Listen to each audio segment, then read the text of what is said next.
Gaza Strip. Gaza Strip. You wanna see something that'll make you sick? So many unsung artists on the Gaza Strip. WKUF LP, Flint, Michigan. Thank God it's Friday. Start your weekends off right with the Gaza Strip. Every Friday, 3:30 p.m. to 5:30 p.m. on WKUF-LP Flint, 94.3 FM, Flint's ultimate jukebox. When the Strip's on, you better keep it locked. This episode is brought to you by Indeed. When your computer breaks, you don't wait for it to magically start working again. You fix the problem. So why wait to hire the people your company desperately needs? Use Indeed's sponsored jobs to hire top talent fast. And even better, you only pay for results. There's no need to wait. Speed up your hiring with a $75 sponsored job credit at Indeed.com/podcast. Terms and conditions apply.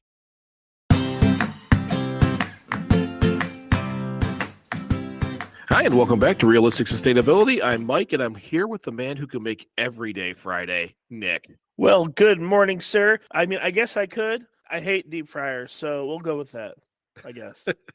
I even wrote it like, cooking, frying. Yeah. Gotta love those kinds of things. Anyways, welcome back. It's an us thing again. It's been a long time since it's been an us thing. It has been way too long. This start of the season has not been kind to us. Your job is keeping you super busy, and I have got 500 things going on all the time. So it's a rare occasion, but we're here. Well, we've had some good episodes, even though there's times that I can't coordinate with you. The one with Curated Culture, Rob Bogan, and Starting Sustainability, Kaylin has been, though that was another really cool episode to be able to do. But you're right. We dropped off the face of the planet. I put out an apology episode, if you will, a couple weeks ago. And now we're going to try to get back on some kind of standard cadence, just not nearly as much as it used to be, at least for now. I can tell everybody, I apologize. This is all based on me. I hit a wall like you wouldn't believe. Big man, very fast, wall, and I just shut it down. Far too many things I was trying to accomplish, got exhausted, and took a time out. And probably better ways of doing it. I probably could have announced a timeout, but I just took a timeout. Well, I mean, you have to know your limits, and generally speaking, if you don't know your limits, eventually life will show them to you. So it's unfortunate in the sense that it had to come to you hitting a wall. And obviously that's a metaphor. You didn't run headfirst into a wall. Big men don't do well at high speeds. It's a sudden stop. I mean, it's rough, but it's part of life, and it sucks because I know exactly how you feel. I get it. I totally understand. And it sucks that I can't do more to help you. If nothing else, I'd like to just chew on your boss a little bit and tell him to take it easy on you. But some of that is not necessarily my boss. Some of that is I'm still learning that role, which means that I have to dedicate more time to it. But as you know, my plate was pretty full, and there's very few things I'm willing to let go of. I'm not willing to let go of my kids' STEM stuff in Flint. I'm not willing to fully let go. I did let go of a lot of dabble. We have some pretty awesome people here who just kind of just make it work. I've become more of a mascot for dabble than an operator.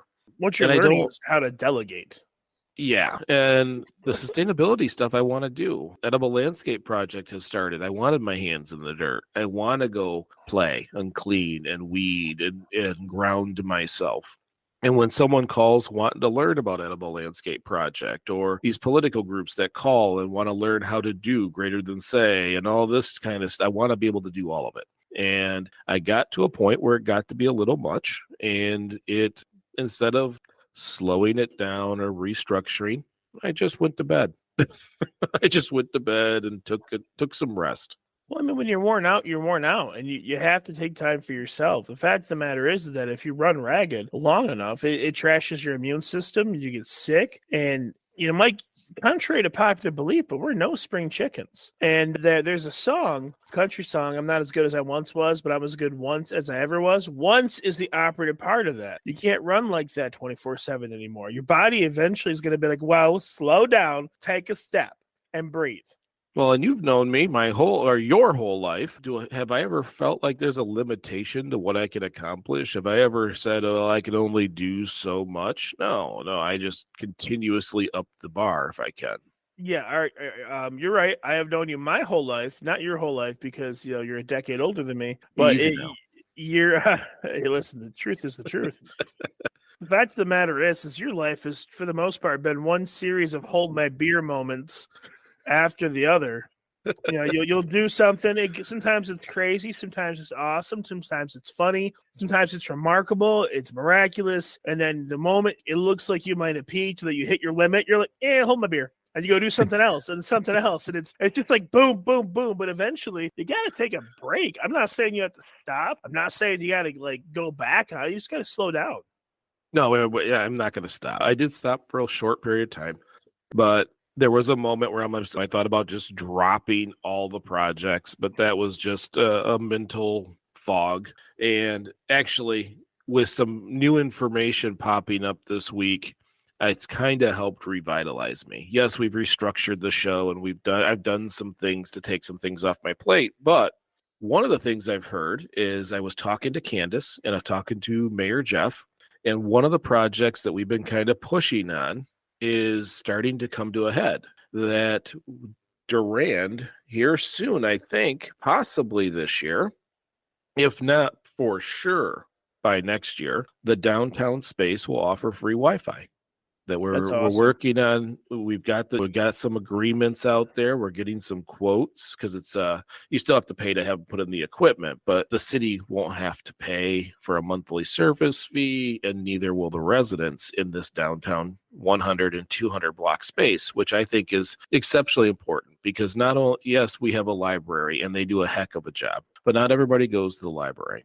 So not everybody has internet access. That's why Dabble has always offered free internet access out even into the parking lot. That's why there's people sitting on the side of the building or sitting in their cars, even when we're closed. They're applying for jobs. They're paying their bills. They're just utilizing the internet. And we should have a space in our downtown space that offers it.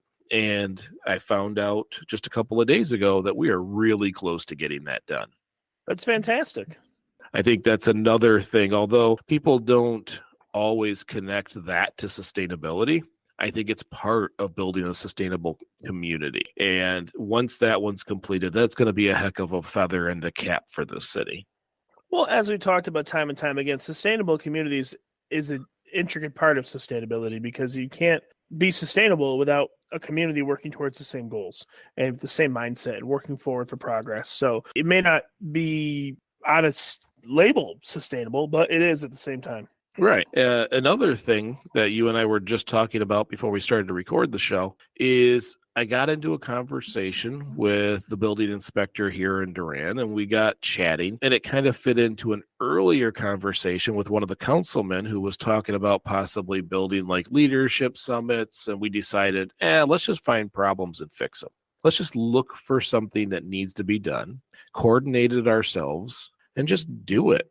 And what we found was there's an individual in town who struggles, who has some assistance in keeping the home, but they're elderly and have some other concerns, but their roof is caving in. And just by looking at it, it leaks. You know that it's in rough shape and that it's not going to get better. And this is a two-part thing. In the town, you're always looking to make your town look better, which means we're probably not that far from people complaining.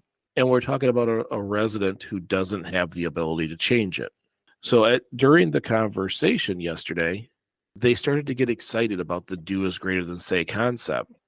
And he just flat out told me I could fix the roof, but it's going to cost a decent amount of money. It's going to be a significant amount of money to fix it. I guarantee trusses need to be fixed or replaced or repaired. And there's all these pieces that have to be involved. And he's like, I really couldn't do it alone. Mm-hmm. Well, that's one thing about communities. You're not supposed to do it alone. So I told him, figure out a quote. And let's say it's $4,000 to fix that section of roof and really repair the whole thing there. Then we can just say, hey, we're looking for some people to help us out. We're looking for 40 people just to donate $100 and help out and help get this situated. And I can contact small businesses. We can do some things. We can get the hands together. That's not a big deal. We can get overnight 10 people that can show up and start swinging hammers.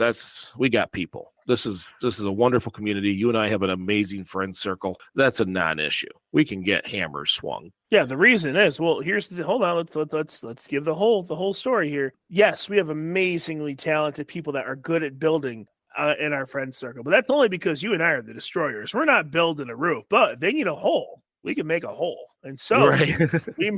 we make the hole, they fix the hole. It's a beautiful, beautiful relationship. Yeah. So the more we started talking, the more excited he started getting. I said, find a quote, and then we'll start fundraising. We'll get it figured out. So you may hear on this show me saying, if you're in the area or you want to contribute, I may, if we can get it to that point, we'll let everybody know. But that is how community is supposed to work. And it's so much fun to watch someone who says, I wish I could do something, and then watch them switch that into action. And that kind of, in some case, revitalized me, got me going again. Like, you know what? We could very easily change someone's life. Someone who struggles with trusting people, who doesn't get out, who stays pretty much on their property, who's very quiet and kind of fears the world around them. It's an amazing message when the world around them sees them struggle and helps. And well, I think that's going to be pretty damn cool. Well, I agree. Oh my God, Mike swore. Yes, I think it will be cool, but I also think it'll be heartwarming and touching. I say that because when elderly people are in the winter of their life, oftentimes there's this window where they're far too independent and have way too much mobility and use of their body to not live by themselves. Like they can live on their own. They can take care of themselves. But at the same token, as you get older, your ability to bring in income dwindles, and your bills don't. And so if this man is living in a house that he's probably been there for 50 years or 40 years or 30 years, he's been there a long time. I don't expect that his family has the funding to help. They probably don't want to put money in this house. They're probably going to get rid of it one day. It's up to the community if anything's going to get done. And that could be, look at all the fraternities you have in town. You have tons of social circles with, your religious areas, churches, stuff like that. You got fraternities like the Eagles. Like, I have no doubt, zero doubt that you can pull the funding together. I'm sure there's hundreds of people that'll want to help. Yeah, and that's the kind of community we have. There's just that piece where you identify the problem and then take the action that always seems to fall short. And I think with Nick and Nate, and if we just kind of start identifying these things and then acting on them, others are going to get involved. It's just one of those things that people love to be a part of. And we'll be able to go and look at different things within the community, or help small businesses, or help individual residents. Another thing is, I still want my water refill stations in the downtown space. Those are expensive. I still want these things. And I think as a community, we're going to pull it off. We're going to be able to do more as a community than even large organizations or governmental organizations can accomplish. Well, okay, yeah. So it goes without saying, because large organizations, nonprofits, government organizations, government bureaus, I'm struggling with words today. It's been a very stressful morning. But my point is that large groups of people like that are kind of tied by red tape. There's so much bureaucracy to get around and that kind of stuff that nothing gets accomplished, or very little does, for the amount of effort that goes into it, versus a community organization that's all locally sourced to locally ran. It's pretty simple. I mean, doesn't mean it's any easier, but it's quicker. If you decide, tomorrow to mount a campaign to get this guy's house fixed, in 2 weeks, you could realistically have the funding secured. Also, I do want to say that people are terrible starters. Most people. But the average person is always willing to help and be a part of something great. They just either lack the motivation to do it on their own, lack the knowledge, or they just don't have the confidence, because the average person doesn't want to set out to do something that they're not going to finish. And so when the community sees someone, look at your edible landscaping project, when they see the cleanup days and stuff, when you started, there was only a few, but now you have tons of people doing it, and they do it on their own. And it's the same thing with every type of community project. You're not going to have a whole lot of people that are going to be quick to start. It takes a special kind of special to be that kind of person, like a glutton for punishment, to be the starter. But once it starts, it's going to spread like hot fire. I mean, it's contagious. You know, that I want to be a part of something good, so I'm gonna let's do it. I think it's going to be great. Well, and that's the one thing. It doesn't take a lot to start. It really doesn't. And just like the Edible Landscape Project, our conversation yesterday, Nate was asking about how that got started. And I jokingly said, I asked. Like, it's really not that hard. It's not hard to prepare for something, go in there, get permission, and then do it. It's really not. Well, no, but it is. It is hard. It's hard for the average person because it's not as simple as you just made it sound.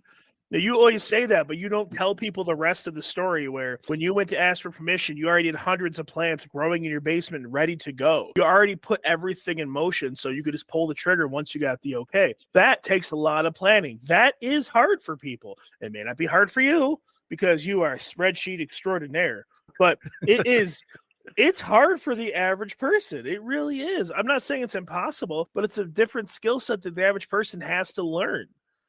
But a little bit of preparation, a little bit of planning, and asking. No different than I sat at that conference. The Michigan conference was at the Michigan Downtown Association, and it was taken as a joke, and it should have been taken as a joke when I was making those jokes, but I was kind of mocking them for inviting us. We literally just put plants in the ground in public spaces and told people they could eat what showed up, and we ended up in the Argentina Times and Switzerland Times and asked to go to conferences and talk about it. Did you know that someone from the city of Kalamazoo came to Duran, spent the day at the Edible Landscape taking a tour around to see the same plants that are in their backyard?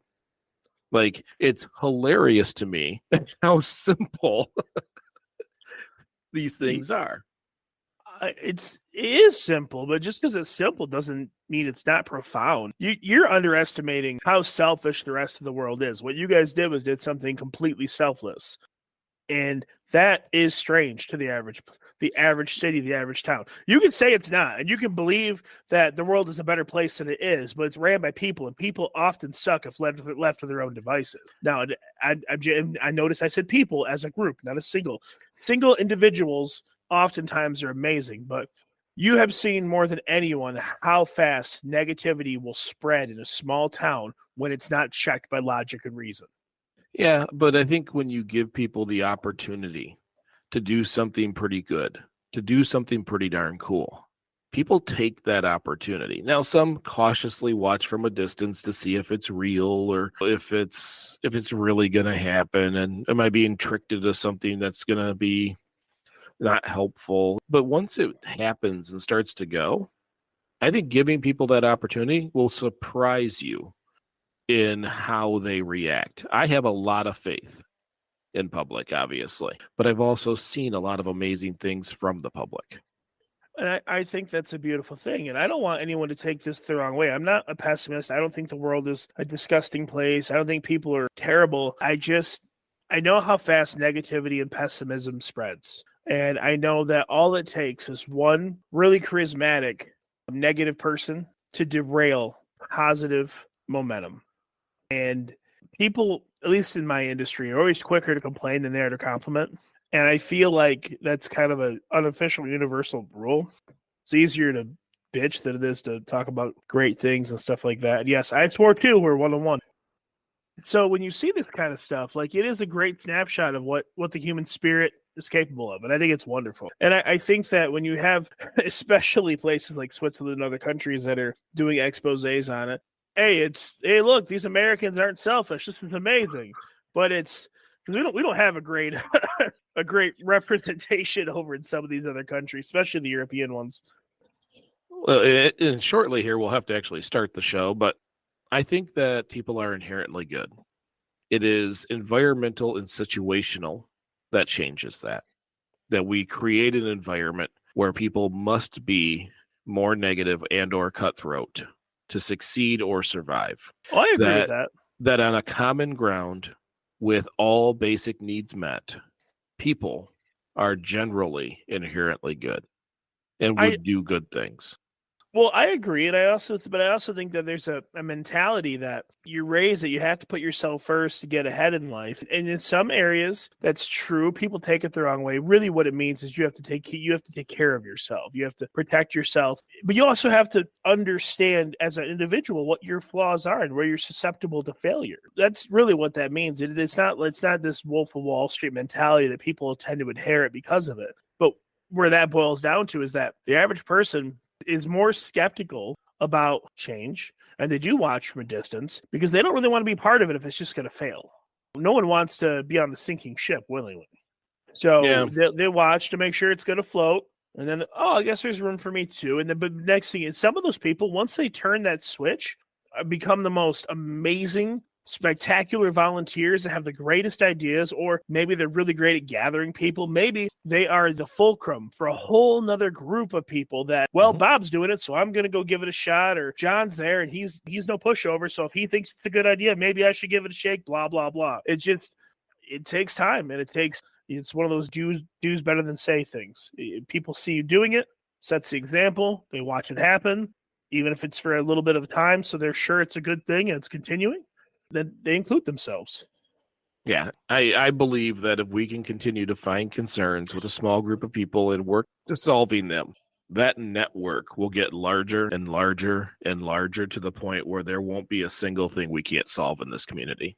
Mm-hmm. So, anyways, my rant aside, my apologies aside, all that stuff aside, we had a unique contact not horribly long ago that got us talking.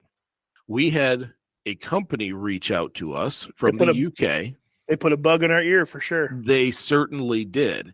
And it was all about bug-based proteins or bug-based foods for humans.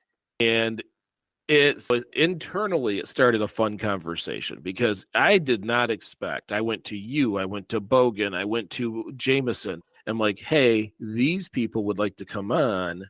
And we were talking about, like, should we try it too? Should we try the food too? And there was no hesitation by any of you. All immediately, heck yes, absolutely, I'm in. And I'm like, am I the only one here who's hesitant on insect-based foods? Yeah, Mike, you have the palate of a 4-year-old. I do. It's much better. Jamie makes me try a lot of things. It's usually regional. And when we travel, she makes me try the things that we're at. But I purposely don't go to Louisiana because I don't like the crawdad-based meals that you have down there. Okay, you better pump your brakes on Cajun cuisine. Don't go offending me this early in the morning.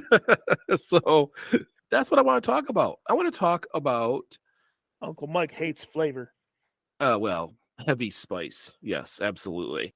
I want to talk about insect-based foods because this is a thing. This is something that actually could greatly help climate change.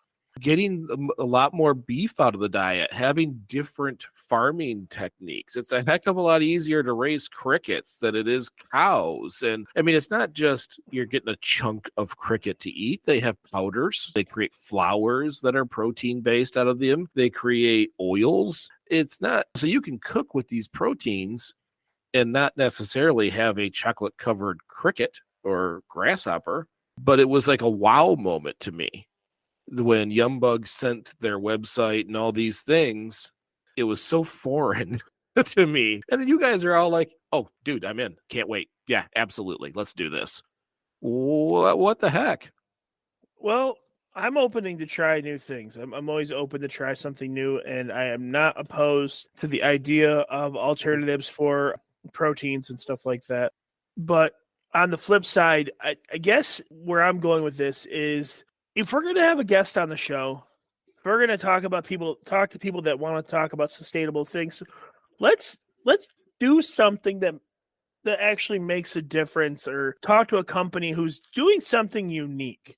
Why not? I don't think I'm ever going to be the person who completely abandons traditional proteins and only eats the bug stuff.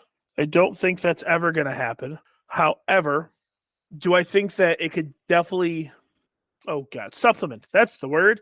It could supplement your diet. Do I think that it could help you focus? And to be honest, they're so high in protein, you can actually eat healthier. I mean, there's a lot of positive side effects from doing it.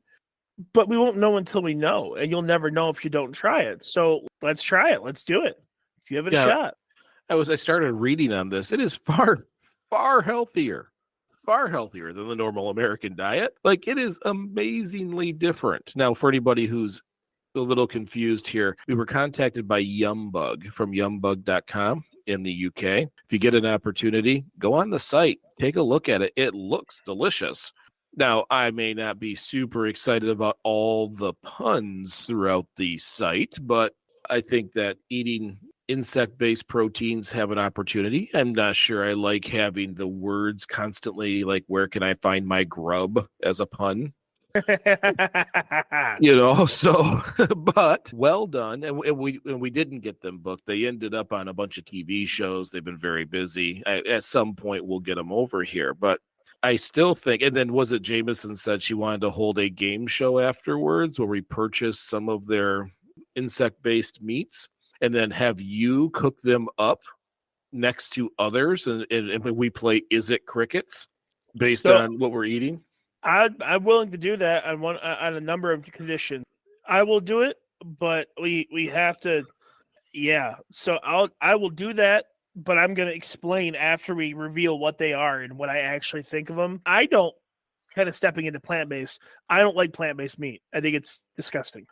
However, with that being said, cricket-based meat might work. I'm not really sure. I mean, my idea of eating crickets my entire life has always been chocolate-covered bugs, Right. which actually aren't terrible, and it's got a nice crunch.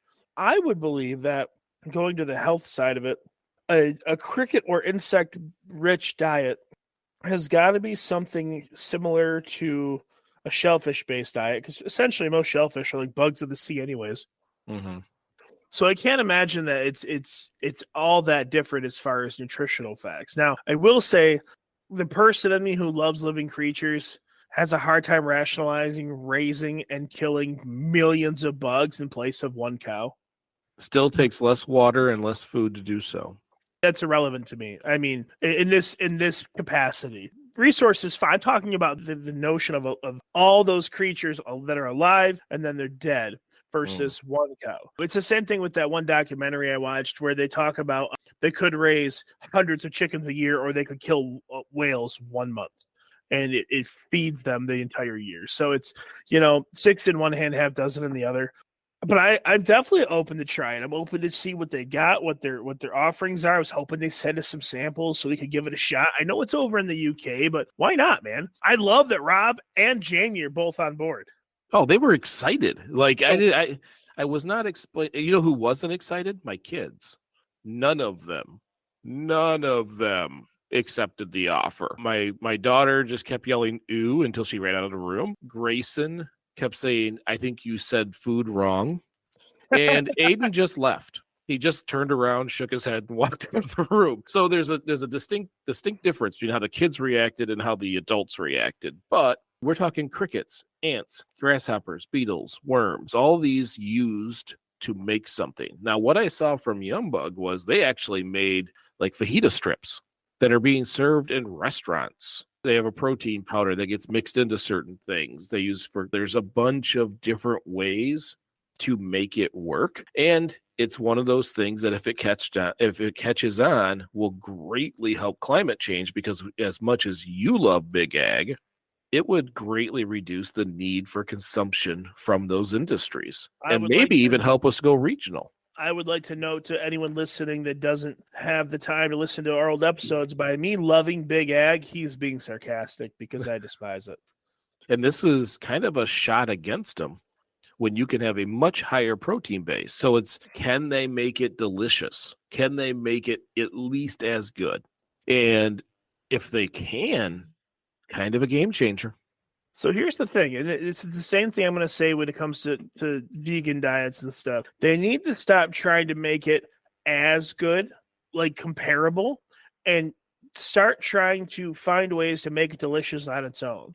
You need to get people okay with the idea of consuming it. Yeah, that's true. But like, you're never going to sell me on plant-based chicken or bug-based chicken. There's no world where I'm going to be okay with that. You can't do it.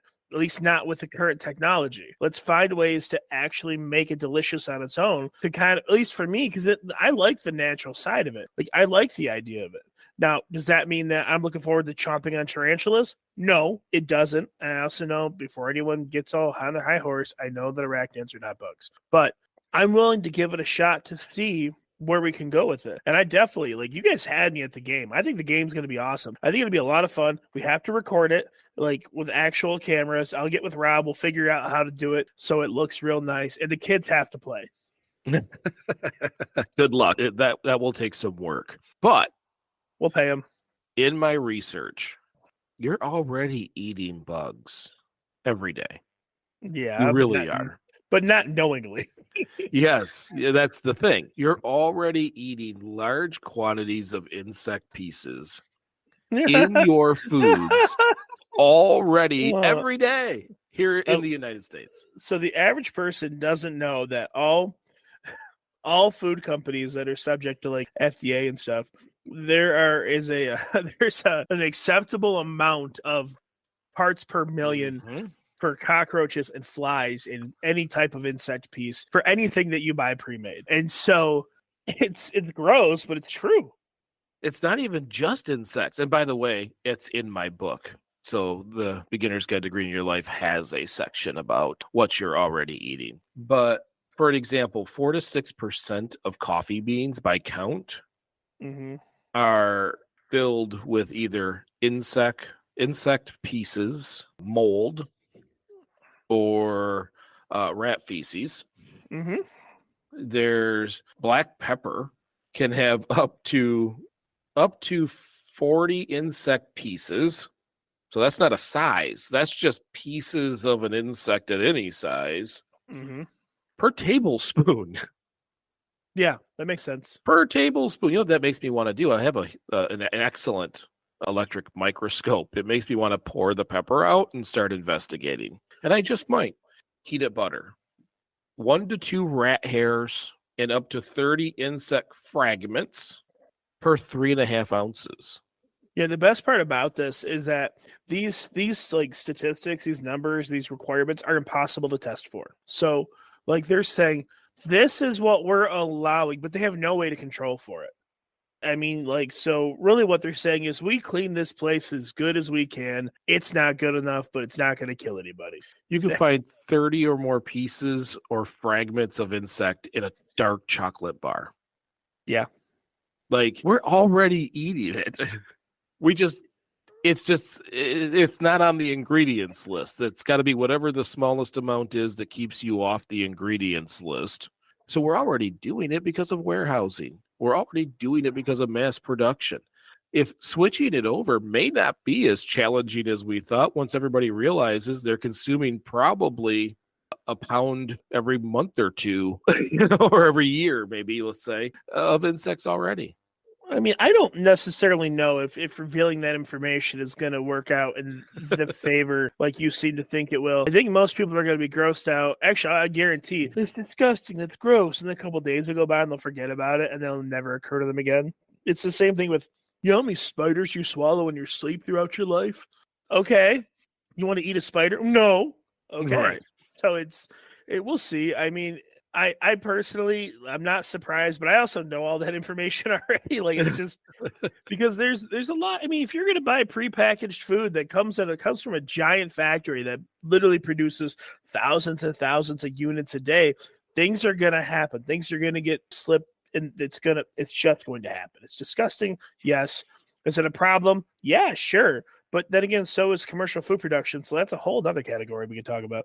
And so if we're going to talk about the willingness to knowingly eat bugs, I think we should do it in the sense that lean more towards the powders and the bread mixes and get away from the consumption of a whole insect. Because if you really, it's the notion, the crunch, like the aesthetic of seeing the bug before you consume it, that's going to turn people away from it. But if you take those crickets and you grind them up, make a flour out of it, and then you bake bread with it, you're like, hey, this bread's made with crickets. Oh, okay. Well, it's not bad. And people are going to be more open-minded about it, or at least give them the chance to say yes or no without getting that guttural, disgusted response. Well, and it's not necessarily all that uncommon in the rest of the world. I pulled just a handful of places. Mexico. There are certain regions in Mexico where eggs drenched in butter or chocolate with locusts mixed into it, or candy coated worms, or tequila with a worm, are all common, Yeah, well, and available. well, Mexico's kind of close to us, but I mean that's actually not that good of an example. Most underdeveloped second, third world countries, like tribal countries, areas like that, it's a huge part of their diet. Yeah, I have Ghana on here. So most of rural Africa, termites are a major part, 60% of their protein diet. Well, and look at, okay, so this is going to sound kind of out there, but like, have you ever seen little teeny tiny ants, sugar ants in your house? Sugar ants? I'm not sure what they are. I've seen ants in my home. So sugar ants are the teeny tiny itty bitty little ants that you generally see at the start of spring, like when the ground starts to thaw. They're the ones that have the sandier nest closest to your house. They come in through the cracks and stuff, usually by your sink or by if you like spill some Kool-Aid or something the next day, you'll have a ton of them on it. If you kill those, like if you crush them with your hand, they have a ridiculously pungent, strong citrus smell. They smell delicious. I obviously haven't eaten them, but I've thought about it. They smell amazing. Like they I almost said the F word, I'm sorry. But they smell is out of this world how appetizing those bugs smell when they're dead. Not that I ever like did it on purpose, you just here's an ant. Like most, humans playing God. Mm-hmm. And then I smell my hand like, oh my gosh, it's like killing a stink bug, but not. And there's lots of countries, and I can't remember the name of it, but in the first or second season of Chef's Table on Netflix, one of the people that they do the documentary on goes all over Africa and other countries. Because I mean, I don't know what countries in Africa he goes through, but I know he goes through most of the continent. And he comes across this lady that's making these amazing foods. And he's like, where did you get lemon out here? Where did you get this? Where did you get that? And she says, it's in the ants. And she collects this massive bowl of ants. I mean, and they're big. They look like those those murder ant things. Like they're huge. They're some of the biggest ants I've ever seen. But she gets hundreds of them, and she crushes them into a powder. And whatever they eat, whatever their diet is, gives them this fragrant citrus flavor that she uses in dishes to give aspects of it on like a flavor profile that otherwise she would have no way of having. And it's really cool. I mean, it really is the idea of it. So I'm not opposed to eating bugs at all. I'm just opposed to doing something gross for the sake of doing it. I want it to be yummy. Yeah, I'm not looking to be fear factor, okay? I'm not looking to just grab random things that are going to make my brain hemorrhage and then bite into it. But as you're talking about that was not the first time I've heard that. There was, and I didn't write it down, I was scouring over my sheet, but there is a culture that would take, and I can't remember if it's crickets or what, I think it was an ant, and chocolate coat them. And it was because when you ate them, they had a flavor of mint. And chocolate coating mint is very common as two comparable flavors that go together. So having an insect that has some kind of mint flavoring to them literally just makes, I mean, it's like a Girl Scout Thin Mint. It's just chocolate covered mint. And I was unaware that insects pulled flavors like that. It must be based on their diet. It's something they're eating that creates that.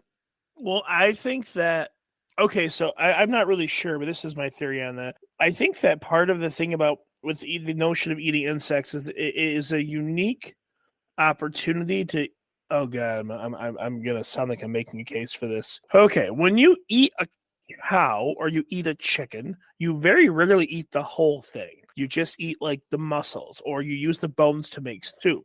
Now, I can tell you that if you eat a piece of chicken, it doesn't taste like the broth you make when you boil the bones for soup.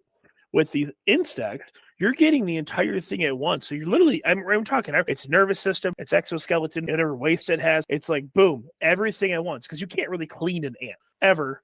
With that being said, that probably elicits a different flavor profile than we would be used to having. And then so when you combine that idea that you get to eat everything on the animal or the bug with whatever its diet is, yeah, I mean, it could be something like a mint flavor or a lemon flavor, or I mean, the possibilities really are kind of endless with it. And I bet you it probably just depends on what they eat regularly.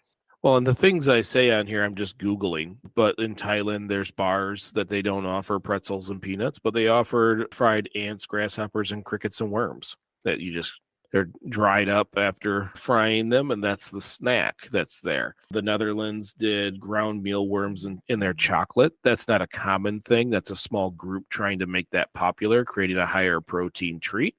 And even in the United States, we had novelty items and gag gifts that were chocolate covered grasshoppers. I mean, it's not necessarily really far fetched to utilize that protein source. Like you were saying, in some underdeveloped nations, it's a primary staple. But the more I look into it, the more interested I am because flours and powders. Think about when I was in my 20s playing sports and was really working out, and you're taking protein shakes and all these. They could have done it way easier and probably way cheaper to use a cricket-based protein. Oh, for sure. And also, you got to keep in mind that we already, as part of our daily diet, we already consume a lot of things that, when you really think about it objectively, kind of sound gross. Like, I love chicken, but when you think about what an egg is, that's disgusting. Well, in some other countries probably believe it is. That's different cultures, different items, things that others eat. When I was in Italy, I was shocked to see in the meat counter where they sold horse. So each place is a little bit different. But this could be common. This could become common quite easily and be a huge benefit against climate change. Like really quite a big benefit if it became a general staple that helped us reduce big ag, helped us reduce farmland usage. I mean, I don't know how they're turning it into flour. I'm sure it's a mix of some kind, but we get to use less of other things and more of something like this. Plus, insects breed very quickly. It's a fast turnaround and much easier to contain. And it has a ton of benefits. My brain doesn't put me in the right spot yet to say, because I'm looking at Yum Bug and the food looks delicious, but I'm still saying it's a bug, and I haven't quite made it past that. That's why I wanted us to try it and go through some of that, get it at its best kind of thing. Yeah, I'm not opposed to trying it. I mean, you got to figure, like, in all different cultures, but even in, like, classic French cuisine, escargot or snails. I mean, you can't tell me that it's okay to eat snails but not bugs. And I just think that it's more of the stigma, the idea of eating bugs. That's why I said, if you look at food objectively, it's really easy to step out of the stigma and look at step out of the comfort of it and look at the objective stance out of, like, you're eating an unborn, unfertilized chicken embryo. Like, it's not an embryo per se, but it's everything needed to make the chicken almost. But you're going to eat that, or you're going to cook it and eat it. So why is the bug so different? Like ants over there, talk about chocolate covered crickets. It's something that it's actually, like, kind of a lot of people have done for years. And you say gag gifts, it's more of a high-end yuppie thing than it is anything else. And also, like, caviar. Oh, my gosh. Right. Like, raw fish eggs. Yeah, I think it just has to be a change in mentality. And I think you're right, using it for protein powders and oils and things like that you really don't tell the difference on is a nice step. It's a transition in that direction. thing. Yep, because as I was looking here, global markets on edible insects are expected to jump 26% per year until they hit $4.6 billion by 2027. Yeah. And that's jumping up to 1.4 million tons of edible insects. Yeah. So it's getting bigger. Well, it's going to get bigger because what's going to happen as things progress, it's going to start with the powders, or has started with the powders and stuff like that. And then as things progress, you'll see different people in different industries, chefs getting involved, trying to find recipes and ways to make these things appealing and delicious, then you're going to start to see the transition from big agriculture. If it is successful, we'll maybe start developing ways to breed them to be bigger, to do more things with them. Like this industry is barely in its infancy. It's not even like close to getting anywhere near where it's going to go. Right. And so, I don't know. I think it's a fun conversation. I think it's very interesting going forward. On a sustainability side, almost necessary. Mm-hmm. It is almost necessary on a sustainability side because we have some big problems. How we eat is one of them. Transportation and our energy are three legs of the sustainability problem that are massive. And this is a solution to be able to maintain a quality of life, a high protein diet without doing what we're already doing. So I don't know. I wanted to kind of run through this a little bit. I hope that we get an opportunity to dig into it more and be able to bring in some of the experts and some of the people who've experienced this. And if we end up with a bunch of insect-based foods, our chef will put it together and we'll play Is It Crickets? Oh, I'm super excited to do that. I can't wait. So I need to move us over to a close. I know this was kind of a half and half show. We just kind of ranted the first half and discussed and talked the first half, and the second half was all about our insects. But I think in all, it is fun. It's a good show. And it has a good message. So a couple of things before I close this out. Remember, we have realistic sustainability merch, as I'm wearing a Do Is Greater Than Say t-shirt currently, but we also have the really cool Aaron cups. And for those of us who would rather get into a sweepstakes to try and get one of the cups, anybody who joins the Patreon this month, for any dollar, for as low as $1 a month, you can join the Realistic Sustainability Patreon. And for every dollar that you choose per month, you'll get a drawing to get one of Rise and Sparkle by Aaron Do Is Greater Than Say wood grain style cups with a cup with a matching ink pen. So or a little bit big bit. Let's be honest, that's the big treasure here. Okay, that is the better of the two because it's awesome, and I'm a big guy, so it's the cup I like. So, well, by the way, we have those t-shirts also on there, but join the Patreon. Get an opportunity, and we at the end of the month will draw the winner and ship it out to you. So we appreciate everybody's support, and even in the ups and downs of trying to figure this stuff out. Like I said in the last episode, Nick and I are not professionals. We do this because we enjoy doing this, and there's going to be some times where we have to step aside or we have to slow down. And right now, at least for this summer, we're going to slow down a little bit. And then as things level out, maybe we'll speed it back up. But please keep in mind, we are certainly not professionals. We do this because we enjoy it. I'm recording in a basement, and it looks like Nick is recording in his living room, where we don't work for Warner Brothers in a studio or any of that fun stuff. So all of you, thank you for dealing with our ups and downs and how we have to flow to keep this show going. And for all of the supporters, either through Patreon or through the Anchor site, anybody who supports us in any way, just by sharing the shows or talking about this stuff, or those trying to get kindness projects spurred up in their communities. All of this, thank you. We greatly appreciate it. One of the coolest parts of meeting Yumbug representatives was the fact that they were talking about how very often in their production floor, realistic sustainability is playing over the speaker. And those are the kinds of things that really kind of humbles, and I'm honored, and I know Nick is too, of how much people enjoy some of these things. So thank you, everybody out there. Thank you so very much. And remember, we're just trying to get a little better. Even though I kind of had a hiccup there, I think it is helping me get a little bit better, just like the rest of us. Little bit, big bit. Thank you so very much. I'm Mike.